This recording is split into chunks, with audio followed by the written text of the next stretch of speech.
Many people wonder about the reality of the vampire figure and whether it truly exists. The answer is often a dismissive no, accompanied by ridicule, with some immediately responding that the vampire is a mythical character invented by simple and naive people in the Middle Ages to vent their fears and pains. However, what most people don't know is that there is a real medical condition called Renfield syndrome. Individuals with this mental disorder feel an irresistible urge to suck and drink blood. Despite the rarity of cases and studies, there are documented instances of serial killers who suffered from this condition and genuinely enjoyed drinking their victims' blood. One such person is the protagonist of our story today. One day in the early 1920s, young boys were playing and having fun near the banks of the Lane River when one of their friends suddenly let out a scream of terror. The boy was pointing with a trembling hand at a dark pile of mud and dirt on the riverbank, topped by a human skull. As is common with frightened children, they ran off at full speed to inform their families of what they had seen. It wasn't long before police officers arrived at the scene and discovered human bones that were clearly from the same person as the skull. In the following days, the Lane River yielded more bones on its banks. Forensic examinations revealed that these bones belonged to males aged 17 to 20 years, whose skulls had been separated from their bodies and flesh removed from their bones with a sharp tool before being thrown into the river. At first, the police thought the human remains might have come from a medical laboratory or grave robbers. But the discovery of more bones on the riverbanks and the retrieval of a leather bag containing human entrails in a nearby swamp led the investigators to suspect a criminal background to the case. As the number of remains in the Lane River increased, the press began to write about the topic, and fear spread through the city. Residents, inspired by their folklore, started talking about a werewolf cannibalizing people in their town. Reports of missing children from families increased, prompting the Hanover police, with the help of hundreds of volunteers, to launch a massive search campaign for clues that could solve the mystery of the human remains. They searched everywhere: forests, swamps, suburbs, cemeteries, and abandoned places. Finally, they blocked the river and searched its bed, finding a large number of human bones that later turned out to belong to about 22 people, all males aged 15 to 20 years. Some bones had been lying at the river bottom for a long time, while others appeared to be more recent, and most had been stripped of flesh before being thrown into the river. The Hanover police conducted a wide campaign of arrests, interrogating known criminals, and deployed dozens of informants throughout the city to monitor anyone suspected of being connected to criminal networks. However, all efforts failed, and no leads were found to solve the case. On June 22, 1924, two passengers on a train in Hanover noticed a heated argument between a 40-year-old man and a teenage boy. A police officer approached them and asked what was going on. The older man pointed to the boy and said to the officer, "Arrest this boy. He's traveling with forged documents." The boy was furious and shouted, "What a liar! Don't believe him, officer. This man has been holding me captive in his home for several days and tried to kill me." The older man's face showed clear confusion, and he stuttered, "Do you believe this deceiving boy? He's a runaway from his family and is traveling with forged documents. I'm a respectable man, and I work with the police too." The officer looked at the two men with suspicion and remembered his superior's repeated instructions to take note of every incident that occurred before him, no matter how trivial it seemed. Therefore, the officer ordered both men to accompany him to the police station without further discussion. At the police station, the officer recognized the 40-year-old man as Fritz Haarmann, a known criminal with a history of preying on young boys. The teenage boy, Carl, had met Haarmann at the train station a few days earlier, when Haarmann had offered him help and shelter. However, Haarmann had sexually harassed him and assaulted him during his stay. On the last day of his short stay, the boy woke up to find Haarmann holding a large knife and examining his body as if he were inspecting a slaughtered animal. Haarmann then turned to the boy and asked if he was afraid of death. The boy was petrified and unable to respond. So Haarmann burst out laughing and left with him to the police station, where their journey ended. By a strange coincidence, while Haarmann was at the police station, the mother of a missing boy named Robert Witzel was there, hoping to meet the sheriff to find out anything about her son's fate. When they brought Haarmann in for questioning, Mrs. Witzel stared at him intently, focusing on a particular item of his clothing, his jacket. Suddenly, she lunged at him, screaming, "That's Robert's jacket!" The police intervened and asked her why she was so sure. She explained that she was certain the jacket Haarmann was wearing was the same one her son Robert had been wearing the night he disappeared, and she asked them to check the lining where Robert's name was written. Sure enough, they found the name inside the lining. Haarmann, however, denied knowing Robert and claimed he had bought the jacket from a second-hand clothes seller. Robert Witzel had been 18 when he suddenly disappeared one night on his way home from a circus show. He was last seen walking with a man who claimed to be a policeman. Suspicion began to surround Haarmann, leading the police to search his apartment. Inside, they found a large quantity of second-hand clothes, many of which belonged to other missing boys. The investigators also noticed that the apartment walls were stained with dried blood, resembling the walls of a slaughterhouse or butcher shop. Haarmann claimed he had bought the second-hand clothes from peddlers and did not know their true origins. As for the bloodstains on his walls, he insisted they were animal blood because he occasionally traded meat. The police were not convinced by Haarmann's excuses. He was known to be a sexual deviant with a history of molesting and assaulting children and teenagers. The discovery of clothes belonging to many missing boys in his apartment strongly indicated his involvement in their disappearances. For several days, investigators bombarded Haarmann with questions, confronted him with irrefutable evidence, and subjected him to intense pressure and physical abuse. Eventually, they obtained confessions from him that would shock Germany with their brutality and horror. But who was Fritz Haarmann? And what was the early life of him and the events that led him down a dark path? Fritz Haarmann was born in Hanover in 1879.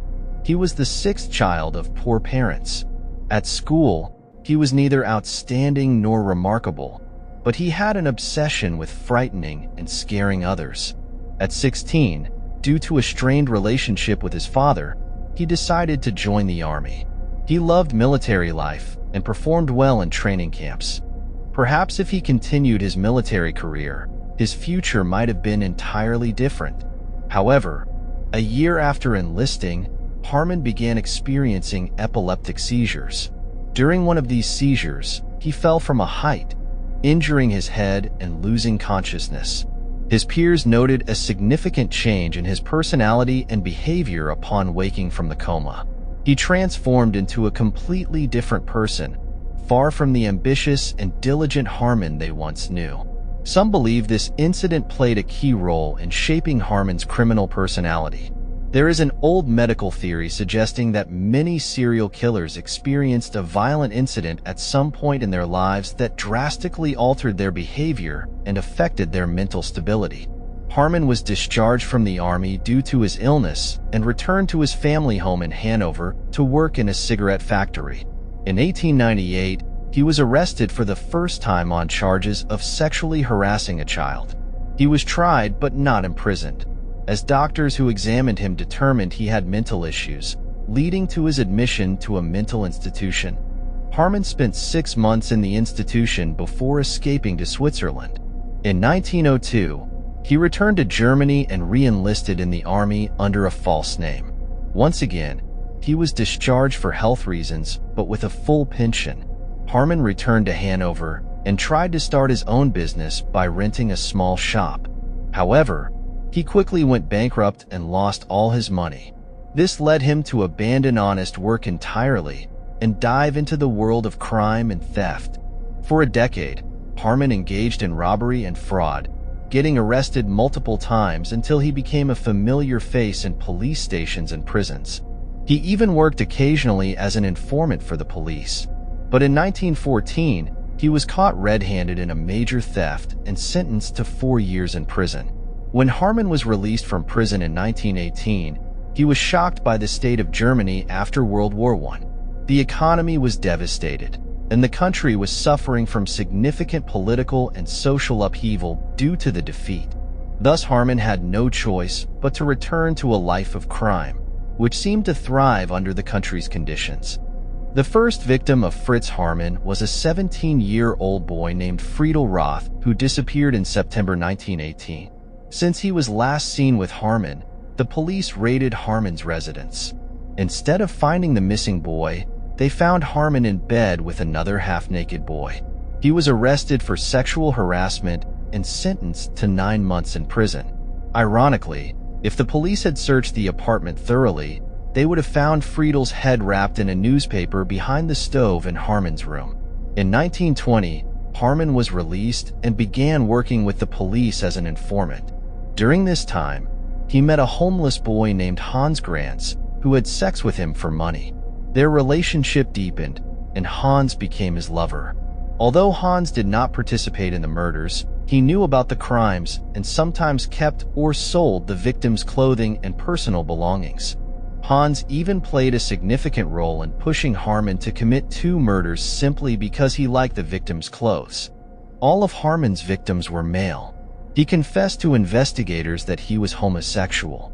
He lured his victims, mostly runaway boys or those seeking work or offering sex for money, from the train station. Haarmann would promise them work, a warm shelter, and a hot meal, or sometimes pretended to be an undercover police officer to arrest them and take them to his apartment, where he sexually assaulted and killed them. The terrifying aspect of Haarmann's crimes was not the number of his victims, but the gruesome way he killed them. He earned the nickname the Vampire for his diabolical method of murder. During the assault, Haarmann would immobilize his victim and bite their neck with such force that his teeth would penetrate the skin and reach the windpipe, eventually tearing out the Adam's apple, causing the victim to bleed and suffocate to death. He derived extreme pleasure from the flow of warm blood into his mouth. Haarmann was mentally disturbed, covering the eyes of the corpses so they wouldn't see him and putting rags in their ears so they wouldn't hear him. He sometimes met with the families of his victims, claiming to have information about them in hopes of receiving a reward. He would later recount to Hans how he struggled to contain his laughter while listening to the parents' pleas for any information about their missing child. Shockingly, this madman worked as a police informant and lured many of his victims by posing as a police officer. One victim, a 13-year-old boy, went out to buy bread and ended up as a dismembered body at the bottom of the Lane River. How many victims did Fritz Haarmann have?